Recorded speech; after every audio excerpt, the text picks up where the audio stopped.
மணிரத்னம் அவர்களின் தளபதி படத்தில் மம்பூட்டி அவர்களின் உதவியாளரில் ஒருவராக நாகேஷ் அவர்கள் வருவார். நாகேஷ் அவர்களிடம் 10 நாள் கால்ஷீட் வாங்கி இருந்த போதிலும் படத்தில் நாகேஷ் அவர்கள் நடித்த 3 காட்சிகள் மட்டுமே இடம்பெற்றிருந்தன. பிறகு ஒரு நாள் ரஜினி அவர்களை நாகேஷ் சந்தித்த போது, மணிரத்னம் என் கால்ஷீட்டை வீணாக்கிவிட்டார், இன்னும் சில காட்சிகளில் என்னை பயன்படுத்தியிருக்கலாம் என்று நாகேஷ் அவர்கள் தன்னுடைய ஆதங்கத்தை வெளிப்படுத்திய போது, ரஜினி அவர்கள் பதில் ஏதும் சொல்லாமல் புன்னகை புரிந்தார். அவ்வளவுதான்.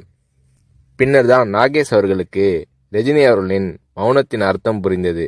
ரஜினி அவர்களிடம் பேசிக்கொண்டிருக்கும் போது அங்கே இல்லாத 3வது நபரை பற்றி குறை சொல்லி பேசினால் ரஜினி அவர்கள் அதை விரும்புவதில்லை. 3வது மனிதரை பற்றி பேசுவதோ விமர்சிப்பதோ நாகரீகம் இல்லை என்பது ரஜினி அவர்களின் பாலிசி. இது நாகேஷ் அவர்களுக்கு தெரிய வந்தபோது ரஜினி அவர்கள் மீதான மதிப்பு நாகேஷ் அவர்களின் உள்ளத்தில் பல மடங்கானது.